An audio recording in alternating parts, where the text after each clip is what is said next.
तो जैसा कि आप सभी जानते हैं, मैं हूं आपकी हिंदी की अध्यापिका और मैं स्वागत करती हूं आप सभी का आईसीटी वर्चुअल क्लासरूम में। और आज हम यहां पर पढ़ने जा रहे हैं क्लास 10th की हिंदी।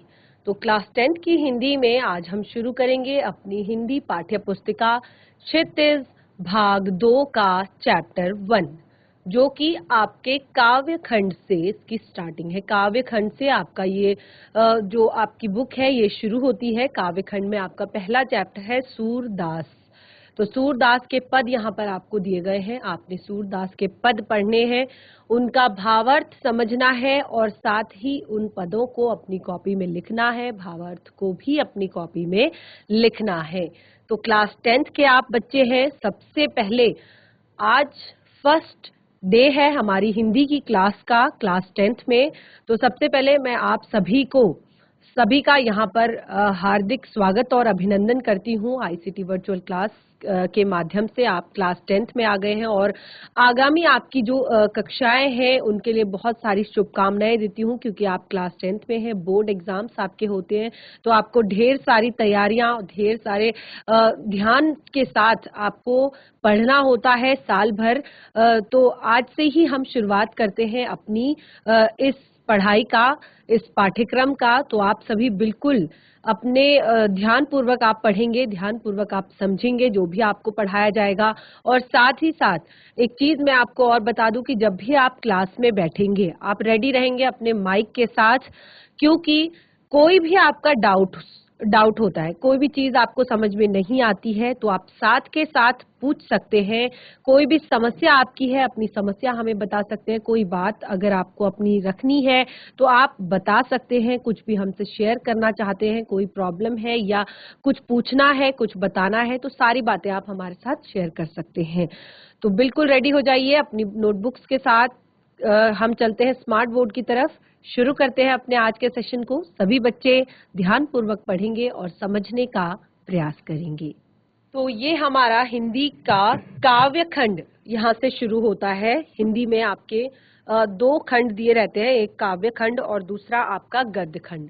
तो जिस तरह से आप काव्य, जो आपका गद्य खंड है, उसमें आप अलग अलग चीजें पढ़ते हैं, अलग अलग विधाओं में आप जो चैप्टर लिखे गए हैं उन्हें पढ़ते हैं। जैसे कभी आप निबंध विधा में लिखा गया पाठ पढ़ते हैं, कभी आप कोई भी संस्मरण विधा है, यात्रा वृतांत है, बिल्कुल अलग अलग तरह के चैप्टर आपको वहां पर देखने को मिलते हैं। तो इसी तरह से काव्य खंड में भी जो अलग अलग तरह के कविताएं हैं, अलग अलग तरह की पद हैं, अलग अलग तरह के वाक हैं, अलग अलग तरह की चीजें आप यहाँ पर पढ़ते हैं।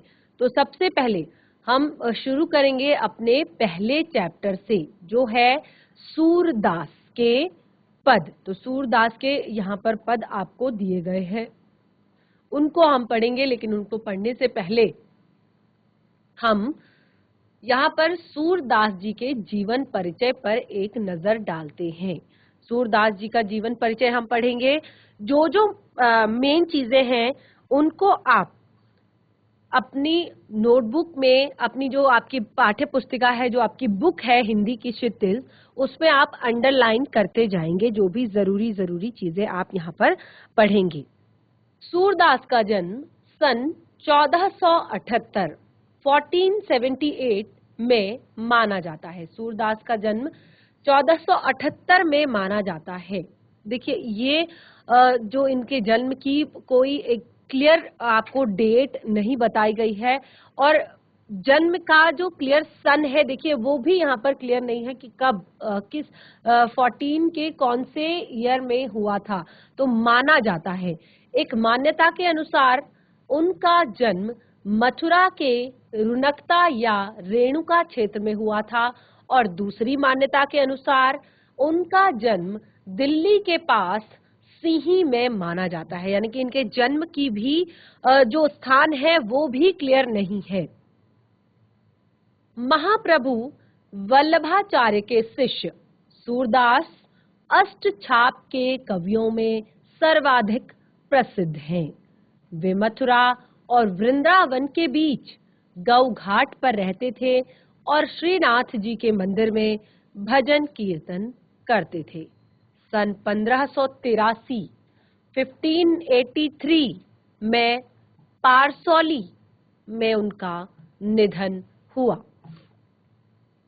तो ये कुछ महत्वपूर्ण बातें यहाँ पर बताई गई हैं। और दूसरी चीज यहाँ पर बताई गई है कि उनके ग्रंथों, जो तुलसीदास जी के जो सूरदास जी के जो ग्रंथ हैं, वो सूरसागर, साहित्य लहरी और सूर सारावली में सूर है। और इन सभी में सूरसागर जो है वो सबसे ज्यादा लोकप्रिय है, सबसे ज्यादा फेमस लोगों के अंदर है।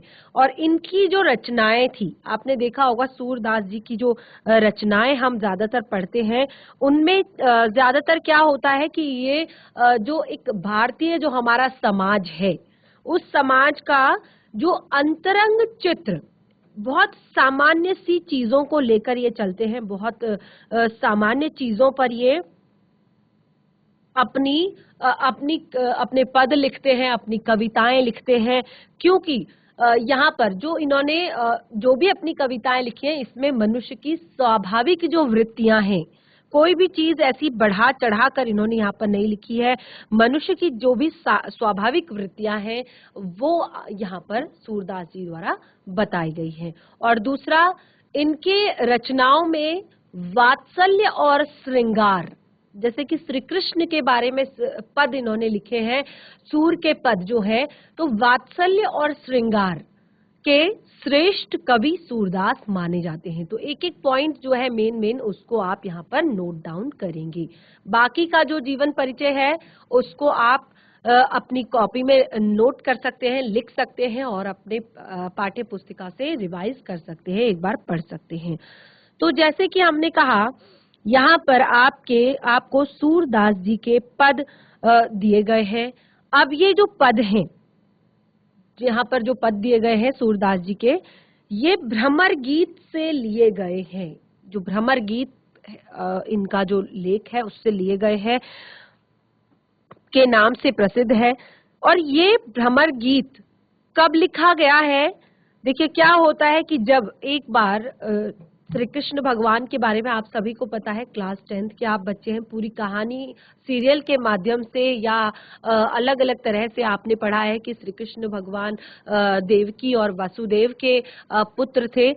और उनका जन्म जो कंस है उनकी कैदखाने में उनका जन्म हुआ था। तो उसके बाद उनको जब वहां पर पता लगा कि अब इनकी जान को खतरा है, जो वासुदेव हैं, तो उनको लेकर माँ यशोदा के पास वो आ गए थे। यशोदा माता के पास आए, नंद बाबा के पास आए और वहां से उनको आधी रात में ही उन्हें वहां पर छोड़कर चले गए। तो ये चीजें वहीं पर समाप्त हो गई। सबको लगा कि ये माता यशोदा के ही पुत्र हैं, नंद बाबा के पुत्र हैं, क्योंकि उनको भी एक कन्या उस समय पर प्राप्त हुई थी। तो जो वसुदेव थे, उस कन्या को लेकर वो वापस कैदखाने में आ गए थे। तो बिल्कुल ऐसा लगा कि ये माता यशोदा के ही पुत्र हैं। तो काफी समय तक उन्होंने पूरा बचपन अपना वहीं पर बिताया। जब वो थोड़े से बड़े हुए तो वहीं पर उन्होंने सारी चीजें, अपना खेल, जैसे कि श्री कृष्ण के बचपन की आप सारी बातों से वाकिफ हैं कि किस तरह के वो नटखट थे, गोपियों के साथ किस तरह से वो मजाक किया करते थे, लोगों को कैसे परेशान किया करते थे, माखन चुराया करते थे, किस तरह से यमुना नदी के तीर पर खेला करते थे। तो ये सारी चीजें क्लियर हैं। लेकिन क्या होता है कि जब अब श्री कृष्ण बड़े हो चुके हैं, 13-14 वर्ष की उनकी अवस्था हो चुकी है, अब वो मथुरा वापस जाने लगे हैं। उन्हें सच्चाई पता चल गई है, सच पता चल गया है कि ये उनके यहाँ आने का उद्देश्य क्या था, उनके माता पिता कौन है। तो अब उन्होंने अपनी जो दूसरी जिम्मेदारी, यानी कि उनके जो असल माता पिता है उनकी जिम्मेदारी, उनके राज्य की जिम्मेदारी लेनी है। अब वो एक राजा के तौर पर वहां पर जा रहे हैं, एक राजकुमार के तौर पर वहां पर जा रहे हैं। तो जब वो मथुरा जब वो चले गए, तो उसके बाद क्योंकि गोपियों के साथ पूरी जो एक तरह से जो पूरा ब्रिज है उसकी जो लोग थे उनके साथ उनका गहरा लगाव था। वहां तक कि मनुष्य ही नहीं, जो जितने भी वहां के पशु पक्षी थे उन सबके साथ उनका गहरा लगाव था। तो जब वो मथुरा वापस चले गए मथुरा वापस जाने के बाद उन्होंने खास तौर पर गोपियों के लिए, क्योंकि गोपियां उनसे बहुत ज्यादा प्रेम करती थी, उनकी एक बांसुरी की धुन सुनने के लिए वो अपने घर का सारा काम काज छोड़कर उनके पीछे चली आती थी। तो गोपियों से उनको बहुत ज्यादा प्रेम था। गोपियां को श्री कृष्ण से बहुत ज्यादा प्रेम था। श्री कृष्ण बहुत सारी बदमाशियां करते थे, उनके मटकी तोड़ दिया करते थे, उनके घरों से माखन चुराया करते थे, लेकिन उन सभी चीजों में भी प्रेम हुआ करता था। तो अब जब वो मथुरा चले गए हैं और अब वो ये कहकर गए हैं कि मैं आऊंगा, कुछ दिनों बाद लौटकर आऊंगा, लेकिन काफी समय हो चुका है और अब वो मथुरा वापस अभी तक नहीं आए हैं। अब क्योंकि वो मथुरा वापस अब नहीं मथुरा से वो अब नहीं जाएंगे वापस, अब वो अपनी शिक्षा ग्रहण करने में लगे हैं, अब वो एक राजकुमार बन गए हैं, अब वो उनका राज्याभिषेक होने वाला है, वो राजा बनने वाले हैं। तो अब उद्धव के माध्यम से वो गोपियों को योग का उपदेश, यानी कि ज्ञान ध्यान का उपदेश देने के लिए, और क्यों, ताकि वो उनकी विरह वेदना को शांत कर सके, यानी कि जो श्री कृष्ण के प्रेम में वो दुखी है, उनके जाने में, यानी कि जब भी हमारा कोई प्रिय व्यक्ति हमसे दूर जाता है तो हमें बहुत ज्यादा दुख होता है, हमें बहुत ज्यादा कष्ट होता है। तो उसी विरह वेदना को दूर करने के लिए, उन्हें योग का संदेश देने के लिए यहाँ पर उद्धव को उनके पास भेजा है। ठीक है, तो अब उद्धव जब उनके पास गए हैं, पद को आप तभी समझ पाएंगे कि ये क्या चीज हो रही है जब आपको सारी चीजें क्लियर होंगी। ठीक है, तो जब उद्धव उनके पास जाते हैं, हमने कहा ये भ्रमर गीत से लिया गया। अब इसको भ्रमर गीत क्यों कहा? क्योंकि उस समय पर वहां पर एक भंवरा उड़ रहा था। जब ये सारी चीजें हो रही थी, जब उद्धव उनको योग का संदेश दे रहे थे, तो उस समय पर वहां पर एक भ्रमर उड़ रहा था। तो गोपियां उद्धव को डायरेक्टली बात ना कहकर एक भंवरे के माध्यम से वो सारी बातें उद्धव को, वो सारे ताने दे रही थी। तो इसीलिए इसको भ्रमर गीत कहा है और उसी के यहाँ पर 4 पद आपको दिए गए हैं। शुरू करते हैं अपना पहला पद, और अब आपको आशा करती हूँ कि पद समझ में आएगा, आप समझ पाएंगे पद को। पहला पद है, अब श्री कृष्ण के द्वारा भेजे गए उद्धव यहाँ पर आ चुके हैं और गोपियों को योग का संदेश दे रहे हैं। क्या कहती हैं गोपियां उसके जवाब में? ऊधो तुम हो अति बड़ भागी, अपरस रहत स्नेह तगाते, नाहिन मन अनुरागी, पुरैन पात रहत जल भीतर, तारस देह न लागी, जो जल माह तेल की गागरी, बूंद न ताको लागी, प्रीति नदी में पाँव न बोरियो, दृष्टि न रूप परागी, सूरदास अबला हम भोरी, गुर चाटी जो पागी।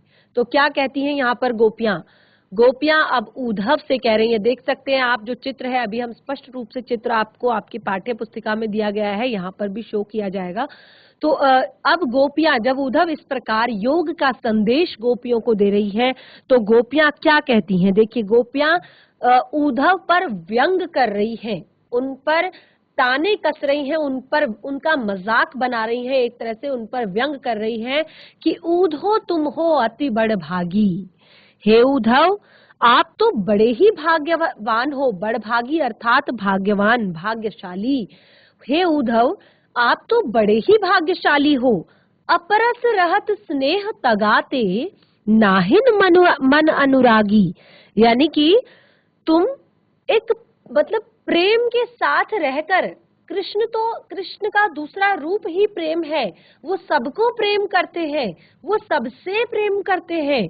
तो तुम अपरस रहत स्नेह तगाते, नाहिन मन अनुरागी, जो तुम अभी तक श्री कृष्ण के साथ रहकर उनके प्रेम में नहीं पड़े हो, उनका प्रेम अभी तक तुम्हें पता नहीं चल पाया है। यानी कि जो इंसान प्रेम में डूबा है वो कैसे योग कर सकता है, वो कैसे इस बात को सोच सकता है कि वो ध्यान लगा ले, क्योंकि उसका ध्यान तो कहीं और लगा हुआ है।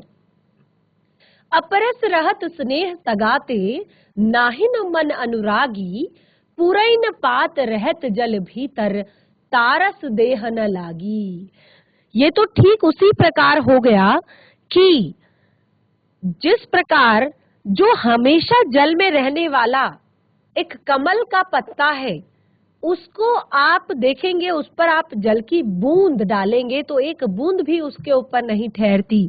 तो तुम तो उसी कमल के पत्ते के समान हो, जो हमेशा जल में रहकर भी कभी उसमें डूबा नहीं, कभी उसकी देह पर एक जल की बूंद तक नहीं लगी। तो क्या कहती हैं गोपियां? जो जल माह तेल की गागरी, बूंद न ताको लागी। तुम तो बिल्कुल उसी चिकने घड़े के समान हो जिस पर तेल लगा हुआ है, पूरी तरह से तेल लगा हुआ है, और उसको जब जल में उसको जब डुबाया जाता है तो वो जल को हमेशा खुद से अलग ही करके रखता है, यानी कि उस पर जल की एक बूंद तक नहीं लगती। आपने देखा होगा जब भी किसी बर्तन पर ऑयल लगा होता है या किसी चीज पर ऑयल लगा होता है, तो जब हम उसको पानी में डुबाते हैं तो पानी उस पर टिकता नहीं है। तो यहाँ पर गोपियां वही कह रही हैं, अलग अलग तरह के व्यंग उन पर कर रही हैं, अलग अलग तरह के ताने उनको मार रही है। सबसे पहले कहती हैं कि तुम तो बड़े ही भाग्यशाली हो कि तुम उस प्रेम के साथ रहकर अपरस रहत स्नेह तगाते नाहिन मन अनुरागी, तुम उन कृष्ण के प्रेम के चक्कर में नहीं पड़े, तो तुम तो बड़े ही भाग्यशाली हो, और तुम तो उस कमल के पत्ते के समान हो जो जल के भीतर भी रहकर अपनी देह पर एक बूंद भी जल की पड़ने नहीं देता। और दूसरा कि तुम उस तेल के घड़े के समान हो जो निरंतर जल में डुबाए जाने पर भी खुद को जल से अलग रखता है, यानी कि उस पर एक बूंद भी जल की नहीं लगती। इसी कारण गोपियां उद्धव को भाग्यशाली समझती हैं। और आगे देखिए क्या कहती हैं, सूरदास अबला हम भोरी।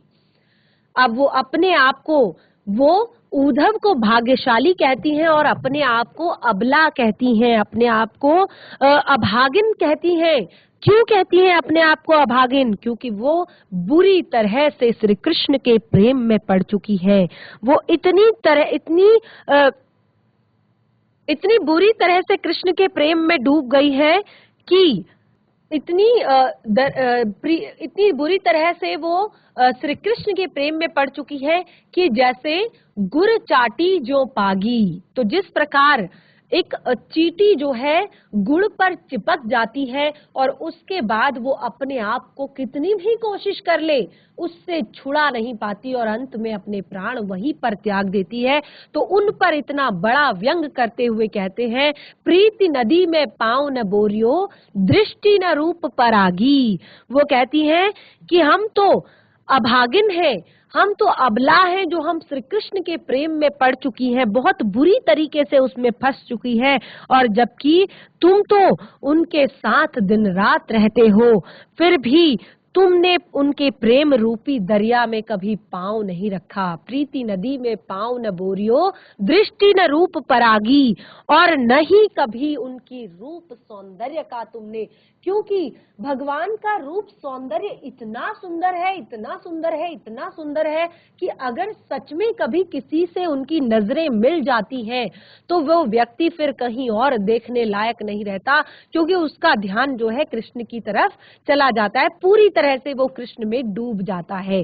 तो अब गोपियां बहुत बड़ा व्यंग उद्धव पर करती हैं, कहती हैं, प्रीति नदी में पाँव न बोरियो, दृष्टि न रूप परागी।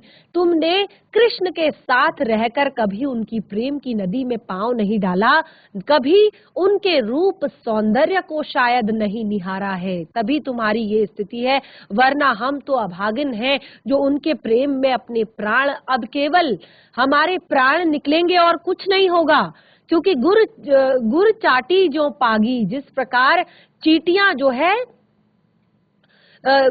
गुड़ पर चिपक जाती है और अंत में उनके प्राण ही वहां से निकलते हैं, वो नहीं निकल पाती वहां से, तो इस प्रकार गोपियां अपने मन की बात उद्धव से कहती हैं। देखिए कितना सुंदर दृश्य यहाँ पर दिखाया गया है, किस प्रकार से उद्धव गोपियों को समझा रहे हैं और गोपियां उद्धव पर व्यंग कर रही है।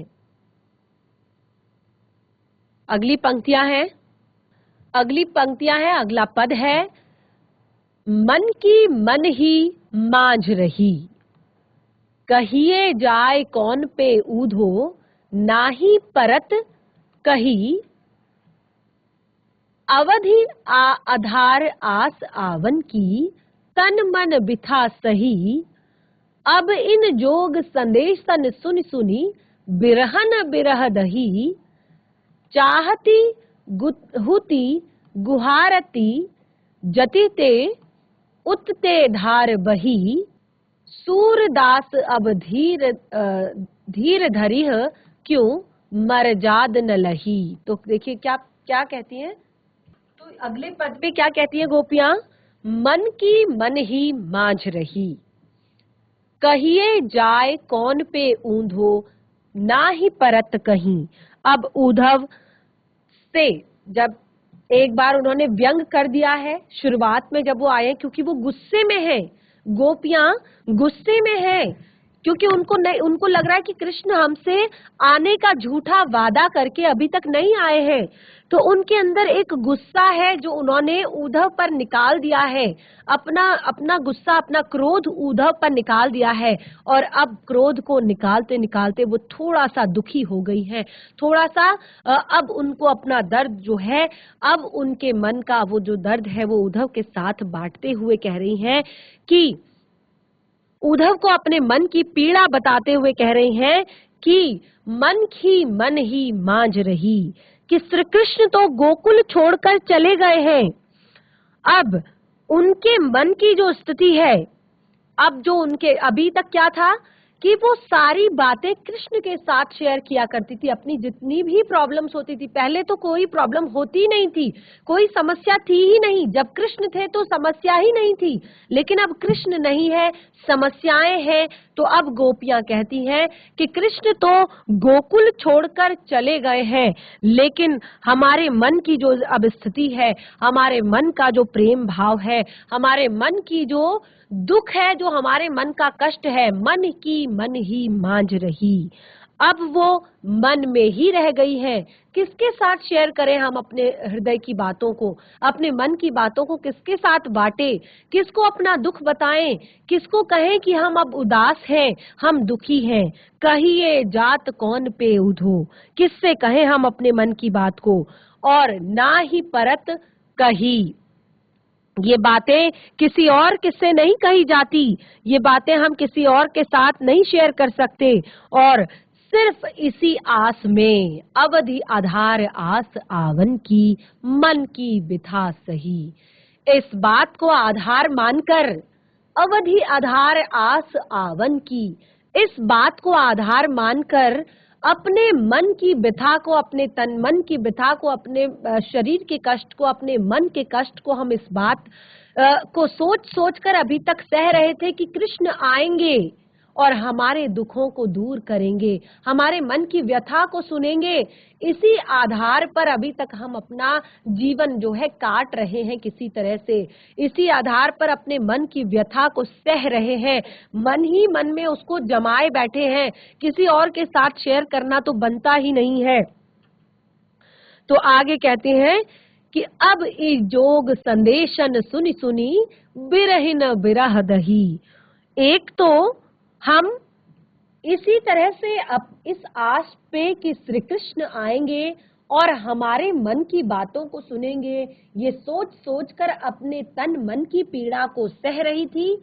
ऊपर से तुमने यहाँ आकर ये जो योग संदेश हमें सुना दिया, अब इन योग संदेशन सुनी सुनी, ऊपर से तुमने यहाँ आकर ये योग संदेश जो हमें सुना दिया, और इससे हमें क्लियर हो गया कि कृष्ण अब यहाँ नहीं आएंगे, क्योंकि वो खुद नहीं आए हमें जानने के लिए, हमारा हाल जानने के लिए, जो हमसे इतना प्रेम करने का नाटक किया करते थे, वो खुद नहीं आए हमारा हाल जानने के लिए, हमारा दुख देखने के लिए, हमारे मन की बातों को सुनने के लिए। उन्होंने दूत बनाकर तुम्हें भेजा है, और ऊपर से तुम ये योग का संदेश हमें सुना रहे हो। तो अब हमें क्लियर हो चुका है, स्पष्ट हो चुका है कि कृष्ण अब आने वाले नहीं हैं, क्योंकि अब वो अपनी राजनीति में खुश हो चुके हैं, तो इससे बिरहिनी बिरह दही, तो अब वो बहुत ज्यादा टूट चुकी है। जो पहले से विरहिनी है, जो पहले से दुखी है, जो पहले से अपने दुख को सह रही है, उस विरहन को और ज्यादा विरह दुख मिल चुका है। बहुत ज्यादा वो दुखी हो गई है, अंदर से टूट गई है, और उनकी जो व्यथा है, उनका जो दुख है, अब वो दुख बढ़ गया है। आगे कहती है, चाहती हुती गुहार जतहिते उतते धार बही। अब वो कहती हैं कि अब तो उनके विरह सहने का सहारा उनसे छिन चुका है। जिस आशा में वो विरह सह रही थी, जिस आशा में वो अपने दुख को अभी तक झेल रही थी, वो आस भी टूट चुकी है। अर्थात अब श्री कृष्ण वापस आने वाले नहीं हैं, और इसी कारण अब उनकी इस प्रेम भावना की संतुष्टि होने वाली नहीं है। यानी कि उनके इस प्रेम को समझने वाला कौन है अब? उनके इस दुख को समझने वाला कौन है अब? उनकी दुख भरी बातों को सुनने वाला कौन है अब? अब उनको श्री कृष्ण को दोबारा निहारने का मौका शायद अब नहीं मिलेगा। अब वो, उन्हें ऐसा प्रतीत हो रहा है कि वो श्री कृष्ण को हमेशा के लिए वो श्री कृष्ण से बिछुड़ चुकी है। चाहती हुती गुहार जतहिते उतहिते धार बही। अब ये जो दुख है, अब वो बिल्कुल इसी तरह रहने वाला है। उनके अंदर का जो धैर्य है, अब वो टूट चुका है, उसकी धारा बह चुकी है। इस कारण अब गोपियां क्या कह रही हैं? सूरदास अब धीर धरहि क्यों, मर जाद न लही। अब वो कहती हैं कि श्री कृष्ण ने सारी लोक मर्यादा का उल्लंघन किया है। उन्होंने हमें धोखा दिया है। उन्होंने हमसे झूठा वादा किया कि मैं आऊंगा, तुम्हारे दुख देखूंगा, तुम्हारे प्रेम को समझूंगा, लेकिन उन्होंने इस बात को कहकर अब हमारा धीरज टूट चुका है। अब हम धीरज कैसे रखें? क्योंकि उन्होंने तो लोक मर्यादा की लाज ही नहीं रखी, उन्होंने अपना प्रॉमिस ही नहीं रखा, उन्होंने अपनी बात को रखा ही नहीं। उन्होंने सब कुछ वादे जो है सारे तोड़ दिए हैं, और उन्होंने हमें धोखा दिया है। इस बात को गोपियां अब उद्धव को रोते रोते बता रही हैं। इस तरह से दो पद हमारे यहाँ पर क्लियर होते हैं। अगला पद है हमारा, बहुत ही प्यारा है, बहुत ही सुंदर है। हमारे हरि हारिल की लकड़ी। देखिए, अभी तक गोपियां, सबसे पहले उन्होंने अपना गुस्सा निकाला, ठीक है। सबसे पहले उन्होंने श्री कृष्ण का जो गुस्सा था कि अभी तक नहीं आए हैं, हमारी सुध नहीं ले रहे हैं, इस बात का गुस्सा उन्होंने उद्धव पे निकाला, ठीक है। उद्धव को कहा तुम भाग्यशाली हो, ये है वो है, कि तुम पर तो अभी तक कृष्ण के प्रेम का कोई असर ही नहीं हुआ। फिर उसके बाद उन्होंने अपना दुख बताया कि हम कितने दुखी हैं जब कृष्ण यहाँ से चले गए हैं, हमारा जो सहारा था जीवन जीने का वो चला गया है, तो हम बहुत ज्यादा दुखी हैं। उन्होंने अपना दुख बांटा उद्धव के साथ। अब आगे की पंक्तियों में कहती हैं, अब वो कृष्ण का गुणगान कर रही हैं, अब वो कृष्ण के बारे में बता रही हैं, और योग संदेश की बता रही कि कैसा उन्हें ये योग का संदेश लगता है जब वो इस तरह से सोचती हैं। कहती हैं, हमारे हरिहारिल की लकड़ी मन क्रम वचन नंद नंदन उर, यह दृढ़ करी पकरी, जागत सोवत स्वप्न दिवस निसी, कान्हा कान्हा जकरी। सुनत योग लागत है ऐसो, जो करवी ककरी, सूतो व्याधि हमको ले आए, देखी सुनी न करी। यूं तो सूर तिन्हीं ले सौंपो, जिनके मन चकरी। बहुत ही प्यारी पंक्तियां, बहुत ही सुंदर पंक्तियां, ध्यान पूर्वक समझेंगे तो अब गोपियां अपने हरि की तुलना उस हारिल की लकड़ी से कर रही है। उस जो हारिल जो पक्षी है, हारिल एक पक्षी होता है, वो क्या करता है? वो अपने पंजों में एक लकड़ी को बड़ी ही दृढ़ता से पकड़ कर रखता है, और उस लकड़ी को वो कहीं पर गिरने नहीं देता, उस लकड़ी को कभी भी छोड़ता नहीं है, वो बिल्कुल भी उस लकड़ी को कभी भी छोड़ता नहीं है, हमेशा अपने पंजों में उसे दबाए रखता है। तो श्री कृष्ण के लिए गोपियां भी यही कह रही हैं, हमारे हरि हारिल की लकड़ी। जिस प्रकार हारिल का जो सहारा है वो उसकी लकड़ी है, वो उसको हमेशा पकड़ कर रखता है, तो गोपियां भी कहती हैं कि हमारे जो हरि हैं, हमारे जो भगवान हैं, हमारे जो कृष्ण हैं, हमारे लिए उस हारिल की लकड़ी के समान है, जिसको हम कभी नहीं छोड़ सकते, जिसको हमने हमेशा के लिए पकड़ लिया है, जिसको हम हमेशा के लिए पकड़े हुए हैं। मन क्रम बचन नंद नंदन उर, यह दृढ़ करी पकड़ी। और इसको हमने अपने मन से, कर्म से, वचन से, सब चीजों से हमने ये दृढ़ करके इसको पकड़ा है, यानी कि अपने मन से, कर्म से, वचन से इस नंद के नंदन को, नंद का नंदन, उर अर्थात हृदय, अपने मन से, कर्म से, हृदय से, अपने वचन से इस नंद के नंदन को दृढ़ करके हमने पकड़ा है, यानी कि अपने अंदर हमने संजोया है, अपने अंदर हमने संभाला है, अपने आप से जोड़ा है। तो अब क्या कहती हैं, जागत सोवत स्वप्न दिवस निसी, जागते वक्त, सोते वक्त, दिन में, रात में, सपने में हम केवल कान्हा कान्हा जपते हैं। हमारा कृष्ण के सिवाय और कोई है ही नहीं। हम मन से, कर्म से, वचन से, हृदय से, दृढ़ से हम कृष्ण के हो चुके हैं। जागते वक्त, सोते वक्त, स्वप्न में, दिन में, रात में कान्हा कान्हा हम रटते रहते हैं। जोगत सुनत जोग लागत है, सो जो करवी ककरी। तो जब हमारे दिन में, रात में, जागते में, सोते में, दिन में, स्वप्न में, मन में, कर्म में, वचन में, हृदय में, दृढ़ में, हर जगह जब कृष्ण है, तो ये योग का संदेश हमें इस प्रकार लगता है जैसे हमने कोई कड़वी ककड़ी खा ली हो।